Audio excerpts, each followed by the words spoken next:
Hello, this is Brant Mackey with AttackIQ. I think we'll give everyone a couple more minutes to come in, and then we will get this started.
All right.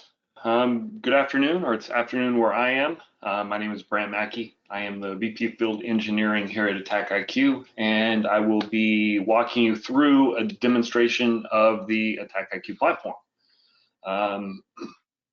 You probably are familiar with our space, known as BAS, or Breach and Attack Simulation.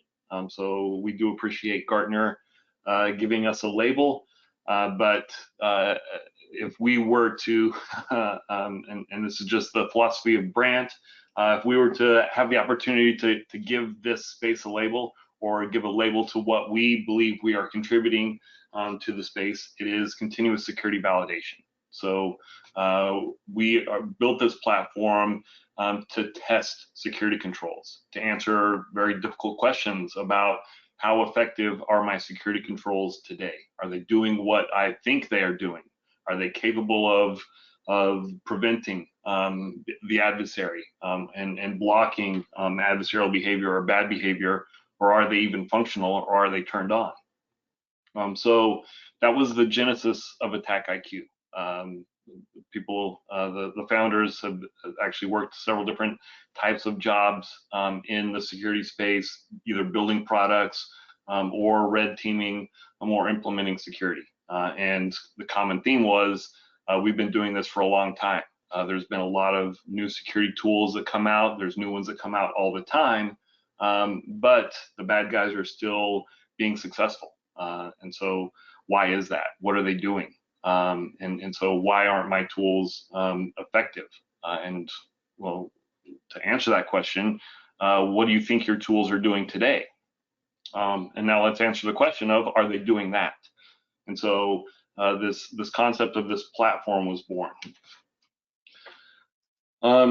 So today we're going to be talking about the AttackIQ platform. You might be here specifically to see some of the new capabilities around the NIST 853.2 MITRE and mapping, and I will definitely be getting into that.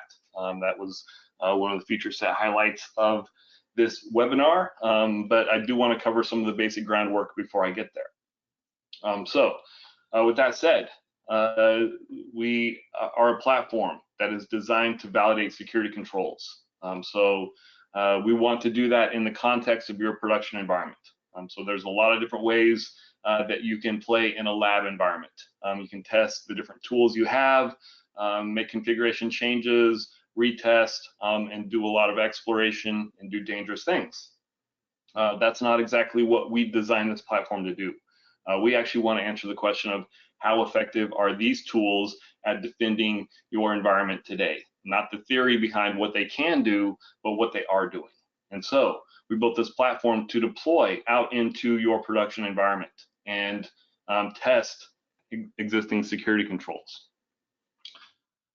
So the context is, let's deploy into production. Let's test those the production environment and provide answers. Obviously, we are testing security controls, and one way of testing those, and probably the most prominent way, is to emulate adversarial behavior. And so that's where BAS actually comes into play. BAS is a capability. A BAS is a method of testing security controls. It's not the deliverable itself. So the deliverable is this report that provides answers about your security controls, but BAS being one method. So I have questions about audio. Can everyone hear me? Can anyone hear me? Would be a better question. Okay. All right. So yes, there is audio. That's a good start. Thank you for that. And I have other questions around DFARS and CMMC, which I can get to. Short answer is yes. We actually have a CMMC template in the library today, and plan to expand on that in the same manner that we're expanding on NIST. But we'll get into that. But keep the questions coming. All right. So that's the groundwork. I don't want to spend a lot of time in PowerPoint. I actually want to get more into the platform and showcase exactly what we're doing. So let's do that after we talk about the architecture. This is the basic architecture of the AttackIQ platform. Everything does center around this top right object. That is the management platform, and what you're looking at is the web UI, which we will be jumping into. That is basically a SaaS hosted environment. We carve out tenancies for customers. We provide links. Customers will log in, being that management workstation in the middle, to activate their tenancy and then start their workflows. Their workflows typically begin by deploying what ends up being agents, these test points that are designed to deploy out into their production environment. Because once again, that's where we want to ask questions and get answers. So these test points are designed to deploy onto existing production systems. It's very lightweight, and all the content and the way we test and measure the environment is designed to function in production and not be disruptive and not impact that production environment. So we have these test points, the software that runs on Windows, Linux, and Mac. We deploy those out, or you deploy that software out. Those test points check back into the management platform. The management platform, I will clarify that, yes, it is a SaaS environment. There is an on-prem version as well, so customers can deploy their own management platform and host it in their own data center or their own cloud infrastructure if they wish. So these test points are executing the tests themselves, asking the questions, trying to trigger a response by security control by doing what the adversary might do. So that's one way of gathering information, because we understand how those adversaries behave, what they're trying to accomplish, and so we're giving a criteria based on how effective those tests are. And so that's an outcome where we're saying we recognize if there's a prevention, if some security tool performs an interdiction or a reaction that stomps on us or that process. So we know that there's a lot of security controls that may not be configured or intended to perform that prevention. Maybe they are just monitoring the environment and generating alerts. That's how they are designed to react. We want to be able to test those types of security controls as well. Thus, this far left object, the AttackIQ Integration Manager, comes into play.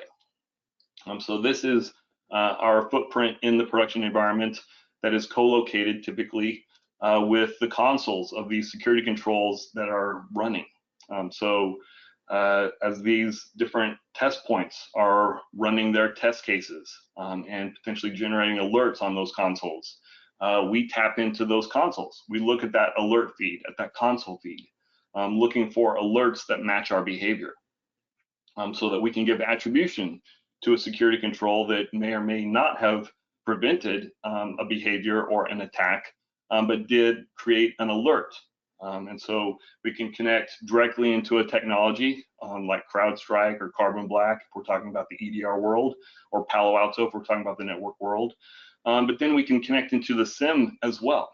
So let's not only make sure that that alert made it to the local dashboard, but it also propagated up into the SIM and potentially that it fired off a correlation alert if we wanted to get that level. So we can do a lot of monitoring of that full security pipeline and all the information that our test cases are generating to ensure the health of that system. That's the basic premise of this architecture. Any questions? So there is one, do we use any information around NetFlow? We do not use any NetFlow information in what we're monitoring or what we're looking at today. All right, I will jump back to this slide, but this is an important one. A couple resources I will be mapping to, or at least showcasing in the demo. So the first one is the Center for Threat Informed Defense. This is their GitHub. This is where they've actually host the information and the mappings that they've created. So this is MITRE. If you're here because of this MITRE to NIST mapping, you're hopefully familiar with MITRE and MITREATTACK and that framework. That's the framework that we've aligned to for the last 3 years as we've developed this platform, and specifically the content and the reporting modules. Before MITRE, kind of the security framework that's become the de facto standard in the industry is the NIST 853. It's been around for a long time. It's an important framework. But it's more focused on the security controls that you have. So identifying those security controls and identifying exactly what they should be doing and should be configured to do. And so that's the structure of that framework. The reason that ATT&CK was so interesting to me is that it took kind of the flip side approach to frameworks. Instead of talking about you as a security professional and your infrastructure and your boundary and your posture, it glosses over all of that. It's focused on what is the playbook of the adversary? What is the bad guy doing? I don't care about your security controls. I care about the ultimate tactics, techniques, and procedures of the bad guy. And so that framework just documents that, lays out the high-level tactics, the techniques to accomplish them, and then we can get into the procedures as an aspect of content, things that we can use to emulate those bad guy techniques. And so as a platform that is designed to test security controls and emulate the breach and attack tactics, obviously this MITRE attack framework was interesting to us. We want to align to that. We want to adopt that vernacular. We want to adopt that mapping so that the industry can all speak the same language when we talk about exactly what we're doing in this context, but also now in the context of how we defend against these things. And that is going to be one of the focuses today. The second link is academy.attackiq.com. So we actually have an Academy course that specifically covers this NIST to attack mapping. And so if you're not familiar with Academy, please go out to that site. All of this content in these courses are free. We believe in an open and an education platform. We want customers, we want security professionals to educate themselves, understand what BAS is, what BAS can do for you, how people are leveraging this platform to use it for purple teaming, and not even leveraging the platform, but just understanding the basic concepts of purple teaming and what that can do for you. And then eventually seeing if they may want to use AttackIQ as a platform to help with a purple teaming exercise. Also, if you're interested in the basics of MITREATTACK and the framework and some of the structure and how to operationalize the concepts behind this framework, then we have courses for that as well. But that is enough PowerPoint. All right, so we are jumping into the demo itself. And before I do that, let me look at questions. Do the agents collect any user-based info on the asset? So the general answer is no. The agents don't really care about which user might be on the asset itself. They're running a workflow. And so that's the general answer. Obviously, there may be nuances depending on what type of emulation is being executed. But if we want to get into the details of that, ping me offline and we can chat. But in general purposes, the agent is actually aware of sensitive information and is designed to obfuscate or eliminate that sensitive information before it sends any information back to the management platform as a general rule. But will I say it eliminates all? No. So we can talk about that in detail though. All right. This is the management platform. So the first thing I will showcase is go into that basic workflow of when I get access to this platform, I activate it, I need to deploy agents. Agents, this is the lightweight test point software. This is where I download this deployment package. We support a lot of different operating systems, as you can tell. Once you have deployed those agents, they check in, and so you can manage your inventory here. You can see information about each asset or each agent. You can drill down, get a little bit more information about the host itself, and see a brief history of what that agent may have been doing as far as work. But more importantly and more fun at this point, once you have agents checking in and are available to do work, you can assign them work. So I am going to jump into an older assessment just to talk about the basic structure of how you assign work in this platform. And in the setup phase, this is where you create these packages that you are assigning work out and asking questions of your production environment. So the first configuration option is identifying which assets will be participating, who will be performing this work for you. So you can go into manage, you can see all the different active assets that may be available. As you can see, I've assigned some specifically. You also have the option of assigning groups. And so you can create either dynamic or static groups of tagged assets and assign them the work as well. The second configuration option is what kind of work are we going to assign? So the structure of this assessment is all built around just testing, doing a basic function check of security controls. So here you can see antivirus. I can go in and look at the content here. I'm testing using malware samples, using ICAR samples. That's traditionally how you would test antivirus. And so we'll be walking through that. Endpoint protection, EDR. So if I go in, I can look at the basic function check of EDR. You can see that I'm doing some credential harvesting, some bypass UAC, some defense evasion, some persistence through sticky keys, some discovery commands, some recon, just a handful of workflows, techniques that I want to test my EDR's response against. Is it recognizing some of these things that I'm doing? Is it preventing the successful completion of one of these workflows, or is it at least putting an alert on its dashboard that I can subsequently find later using my integration manager? Those are the questions that I'm asking and running one at a time on each one of these systems when this assessment runs.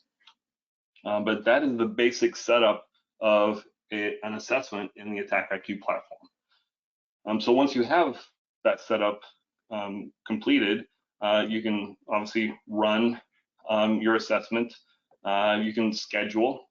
So when you get into scheduling, then you have a lot of options. Most customers, they establish their baseline, they do some function checking, they understand what their security controls are and what they're capable of, and now they want to continue testing them. Let's make sure that my security posture does not drop over time. And so it could be some kind of daily, weekly, monthly, or hourly test where they're exercising these security controls and confirming that response.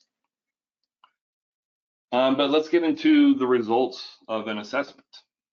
We talked about the two main outcomes, two main criteria.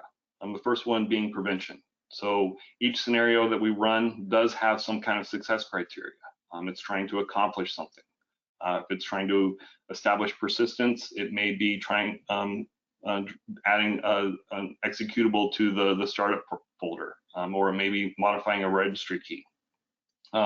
So we'll be executing that workflow and then confirming that whatever we staged is present. And so that's the validation stage of the scenario, making sure that there wasn't a prevention. If we're harvesting credentials, then the goal is let's get access to credentials. Let's run a credential harvesting tool successfully. And so we have this outcome of were we successful or not. And then subsequently, we have the detection status. Was there an alert on a dashboard that can map back to our actual behavior? So that gives us this overall combined score. So between prevention or detection, how effective are your security controls against this body of work we've just thrown at it?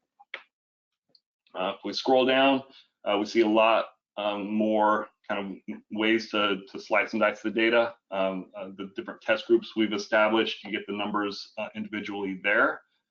Or you can drill down one more layer to the summary view. So this is where you start to get into each test case that you're running individually.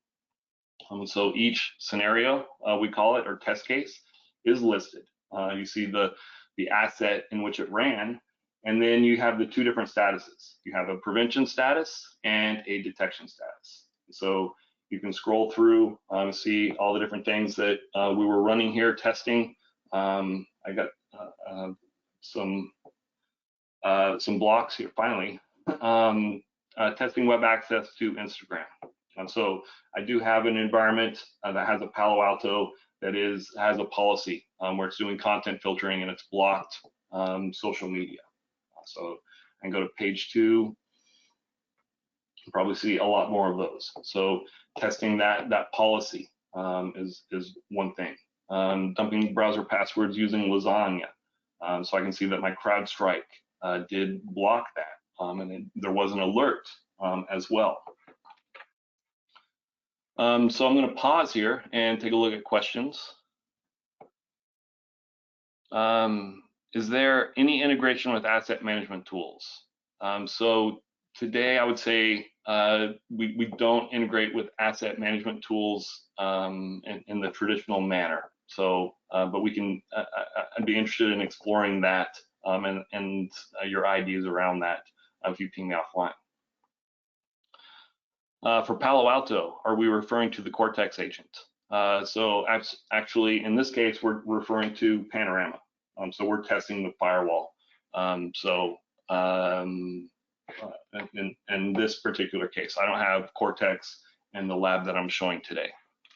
But you absolutely can test the Cortex agent in the same manner.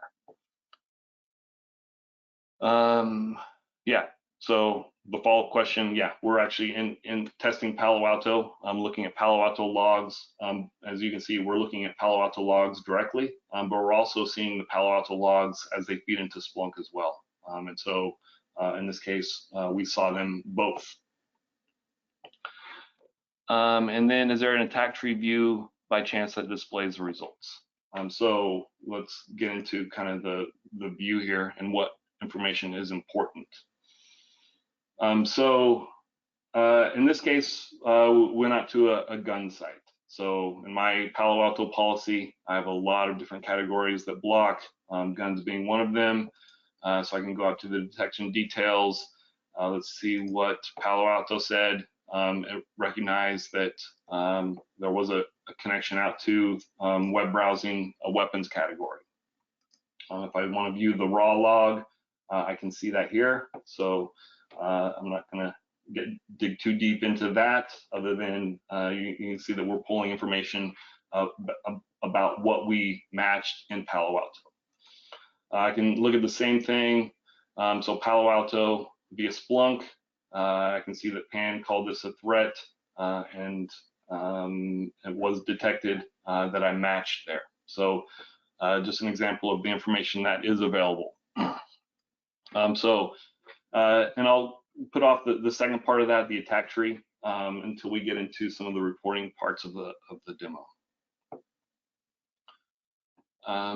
Okay, so I covered a lot of ground here.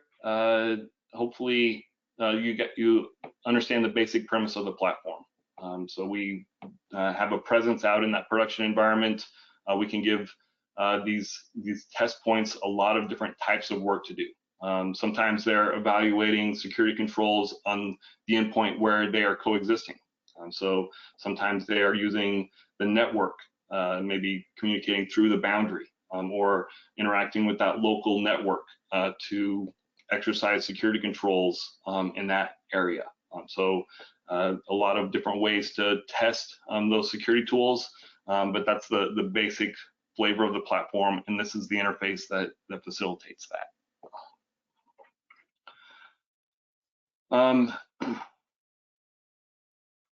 So now let's talk about NIST.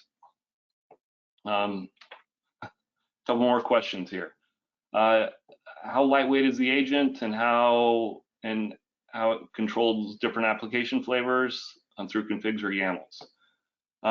So the agent is extremely lightweight. There is no actual endpoint interface, so the end user really doesn't interact with it. It's all managed through this management platform. So it checks in, receives instructions, and so instead of a YAML or a config, there is a config file that it installs with, but that's so that it's up and running immediately as part of the installation. And then the second question, would this help at all in the fine-tuning, firewall rule sets, IPS, etc.? Absolutely. So there's some additional capabilities coming out later this month specific to that. The firewall rule sets, tuning IPSs, and so stay tuned to some of our announcements, and you'll see some new capability launches in the next couple weeks. But what we have today actually does that as well. It's just we're definitely enhancing, adding some new things and new capabilities. Okay, so let me go into the assessment template library. So actually, before I go here, let me really quickly jump into the scenario library. So you've seen the assessment layout. We map assets. We give them scenarios to run. This is where we get those scenarios. So over 2,000 different scenarios in the library today.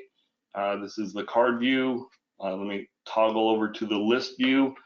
And so you can see this is a lot of different basically methods or techniques that I can make assignments out into that production environment. If I want to filter, then this is a way of narrowing down the library view. So instead of looking at 2,000 options, maybe let's focus on methods of execution, or let's look at specific flavors of ransomware, or security controls. So a lot of different mappings. We use tagging to organize the library. So you can use our tagging, you can add your own, so create your own structure as well. Let me kind of give an example of scenarios themselves. So I've just narrowed down, or I've narrowed my filter focus on DLP. So now I'm looking at a subset of the scenarios that just have some kind of, typically an exfiltration component that tests DLP.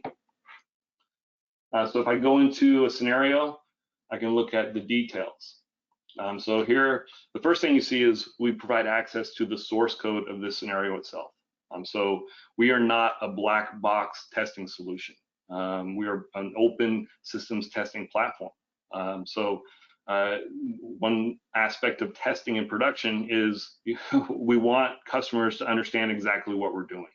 We want them to understand how the adversary operates, how the adversary performs this behavior as well. So we're all about education, leading back to that academy course. So download this Python package that we're executing, in this case, to exfiltrate data, maybe to pass the hash, maybe to pass the ticket. A lot of different methods. We're sharing our method and the source code itself. That's good. And for openness, open it up, read it, understand what it does, maybe modify it. Maybe you have implemented a security control in a unique way and you want to test it differently than what's standard in our platform. You're free to do so. The platform supports that, actually encourages it through a scenario development wizard that we can showcase.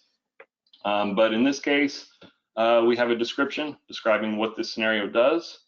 We can look at the configuration options. So when it comes to exfiltration, we have an auto generation tool, so you can generate data of a certain structure, or if you know how your DLP is triggered, you can create your own data set and use that data to exfiltrate. A lot of methods. You can use a simple HTTP post. You can break the data down into small chunks and do ping packet padding, use DNS A record resolution requests, or simply attach it to an email. So all of those are options. And now once you've created or customized the scenario, you have a save as. So you can run a save as. Well, I need to be a little bit more unique.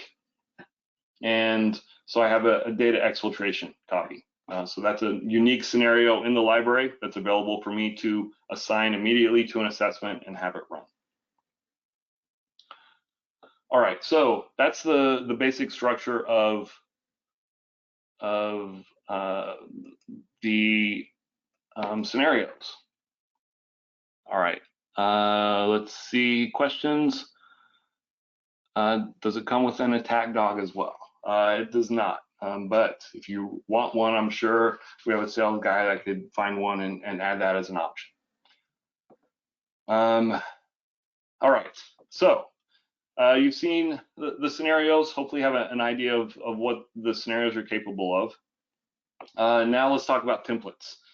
Templates are groups of scenarios that typically align to some kind of testing methodology, some kind of testing category. You can see a lot of references today to some NIST control families. And so that's what we're going to showcase.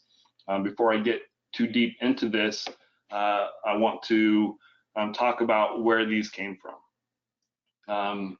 Before I do, let me talk about some of the other kind of template options. So APT38, here's one. This one's a threat modeling template.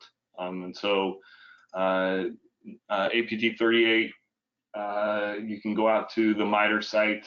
You can actually download the JSON. This is where this one came from. And look at the documented behaviors of this threat group.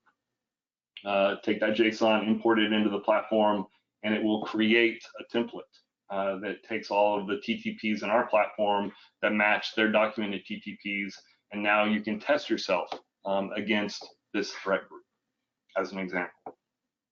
If I'm looking at this control family, a similar methodology here.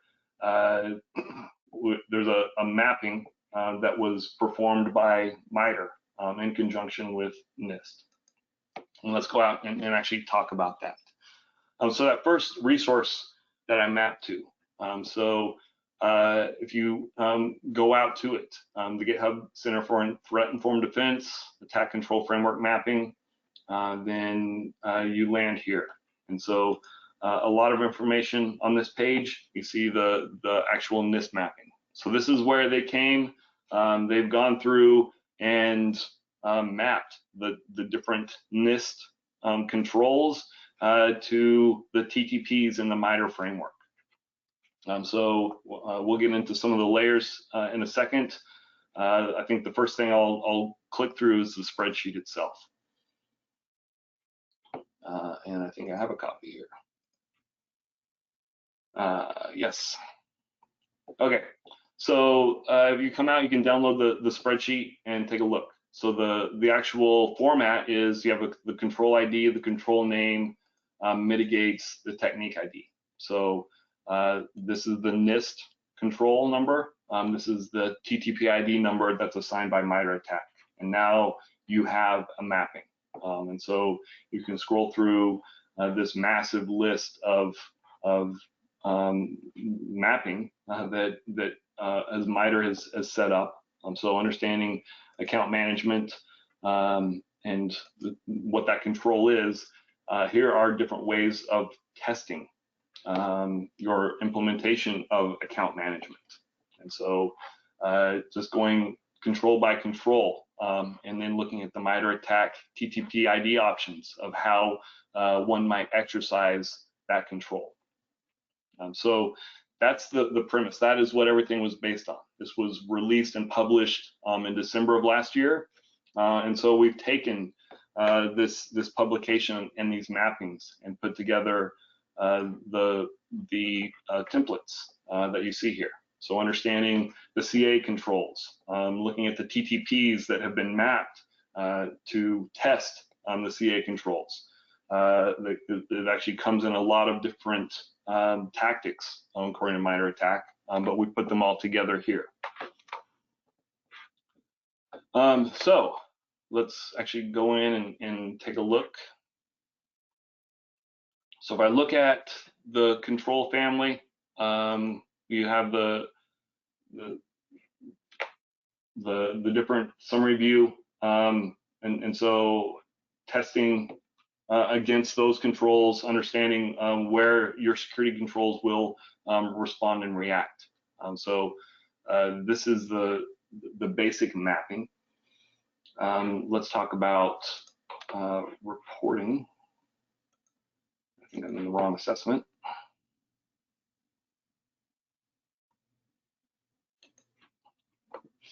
Maybe not. Actually, so let's take a look at some of the reporting of the first assessment that I walked through. So I'm going to showcase 3 different flavors of reports. The first one being the summary level report. So the high level summary view of what's going on. So the first thing that it does, it gives the executive summary, and that's more focused on what is this thing that you've built in the form of an assessment. So you've selected certain assets or agents to participate. You've put together a body of work in the form of scenarios and test cases, and here's what it is. And now here's your report card. So you can see that my content filter is solid, but I have some work to do in some of the other areas here, both from a prevention and a detection. Then you have some more high-level numbers, and eventually I'm getting into the detection rating for the different security controls that were involved here. That is the high-level view. The detailed view starts with the same kind of content, but then breaks it down pretty quickly into more actionable data. So this is designed to be a technical report to hand off to the blue team, the engineers that are responsible for the care and feeding of these security controls. The first thing that it hits is the top mitigation recommendations. So understanding the types of testing it was running and the types of security controls that it exercises, it's saying that, hey, endpoints is probably where you want to focus. There were 29 instances of scenarios that executed that really could have been prevented by endpoint protection, maybe antivirus or EDR or both. And then it goes through and continues on down that path. It will revise the report card, first giving you the scenario view of the report card, telling you scenario by scenario how effective your security controls were, both from a prevented perspective, and then gets you into the scenarios themselves. And so let's get into, here's a network-based scenario. So I'm actually abusing protocols. So I'm connecting through the boundary outbound using SSH on port 443. So we have the description of exactly what that is, why that's important. We have our report card. And in this case, my firewall didn't blink at that. And then we have the mitigation recommendations, which in this case is pretty simple. You need to tune that firewall and enable application management. Then it gets into the next scenario. So this thing breaks down scenario by scenario your results and kind of an actionable, here's what you need to do. Now you can go and have your blue team mitigate and rerun that assessment and measure the improvement over time. The last report that I'll share is kind of an eyesore, but it's interesting in that this is the IOCs. So as we're executing each test case in the environment, there is an automatic cleanup phase for each scenario. So we're leaving the scenarios in or each asset in the same state in which we found it, but we're documenting what we've done. And so this is a method of either finding more information in the logs of your security controls or helping track down and identify exactly maybe why a security control didn't respond the way you thought it should that time. Maybe tuning it using this information so that it does the right thing the next time. But you can see very detailed information, once again, bleeding eye chart of each scenario as it executes. All right. Yeah, so there's one other question. There is a mitigation. Well, we are working on more improved remediation reports. There is remediation built in as well. And so depending on the type of technology you have, it could be a generic guidance to, hey, you need to go to your antivirus and look for its ability to protect against this hash, or it could be a little bit more generic. So there is remediation guidance built into the platform itself and the reporting. Are custom templates possible? Custom templates are very much possible. So any assessment that I build today, maybe I'll build a new custom assessment, add my own scenarios, add my own test cases. I can actually export that as a template. And so I can create my own templates. When it comes to the templates themselves, I can import. So I can import someone else's template. Maybe somebody created something amazing that I want to bring into my platform, or I can import a MITRE Navigator layer. And so if you go out to Academy, you'll see Ben, who put together that NIST course, and he'll actually walk through how to export some of the MITRE Navigator layers in respect to NIST or in respect to some of the threat groups that are documented out there. There's a lot of customization options there. Pricing information, yeah, just drop me a line offline and we can set up a meeting and chat about that. Can templates be filtered by APT or UNC? So you can. So let's run a search. So here's different APTs. If you are talking about templates, that's one way. If you're talking about the scenarios themselves, then you can run a filter. So let's look at APT-29 since they've been in the news lately. So 33 scenarios that map back to APT-29 and their documented behaviors. So a couple different ways to use the tagging that's built into the platform to track a specific APT group. Does the tool integrate with your service tooling and raise automated tickets? To a certain extent, yes. So let me go into an assessment here, the one that I created, and let's look at notifications. So a couple things here. So the last run rate, I can see what the pass rate was. If I want, once I've baselined this and basically tuned my security controls and how I'm testing them to a certain rate that I'm comfortable with, now I can establish that as the default rate. And so I can enable JIRA. So if I drop below that threshold, then I can have a JIRA automatically created. I can have an email sent, or I can have a Slack message dropped in a channel, or I can put a message on the AWS dashboard.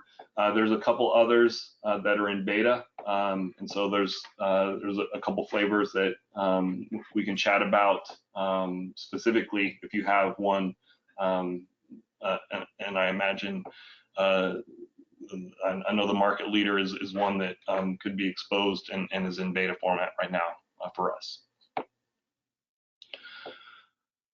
What about EOL, EOS related to OS apps, etc.?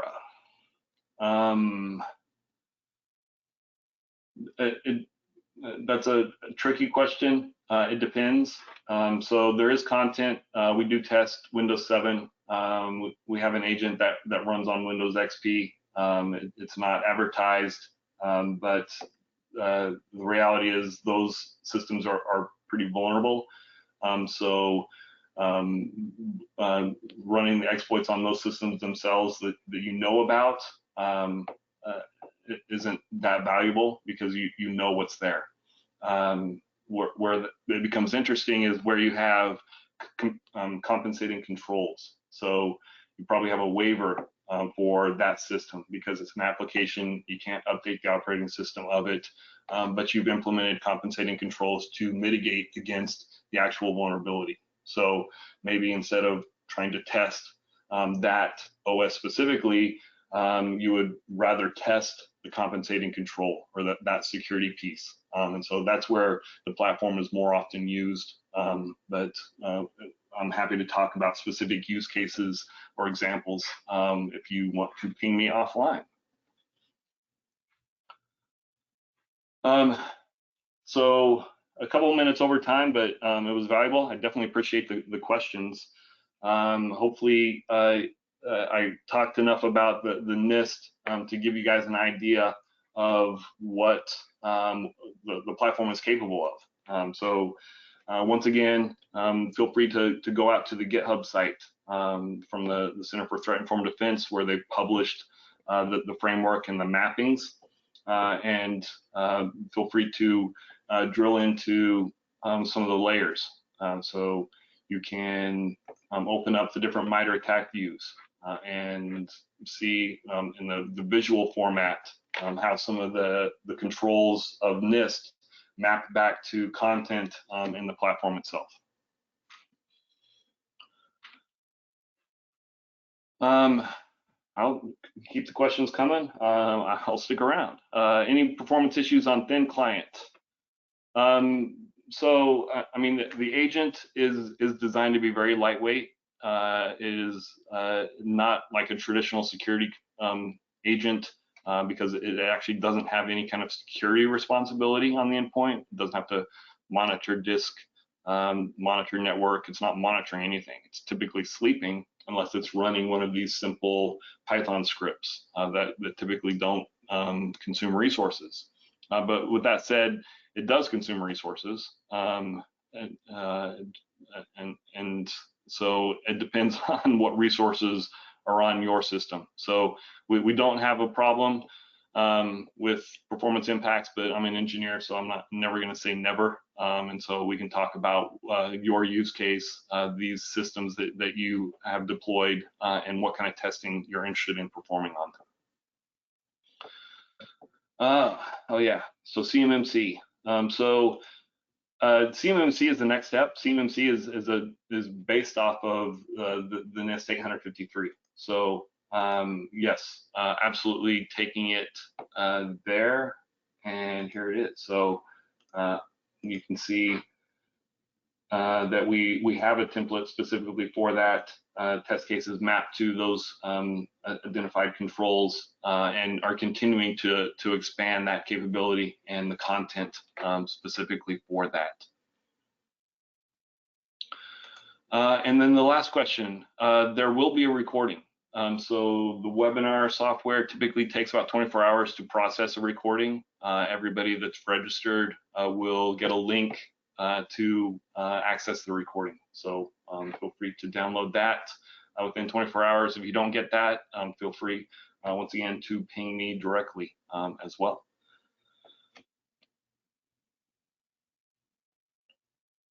All right. If there are no other questions, then I appreciate everyone's time.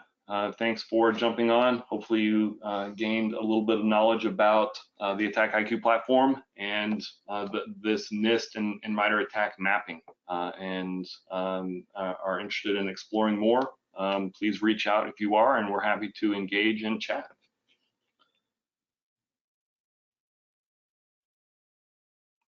All right, thanks everyone.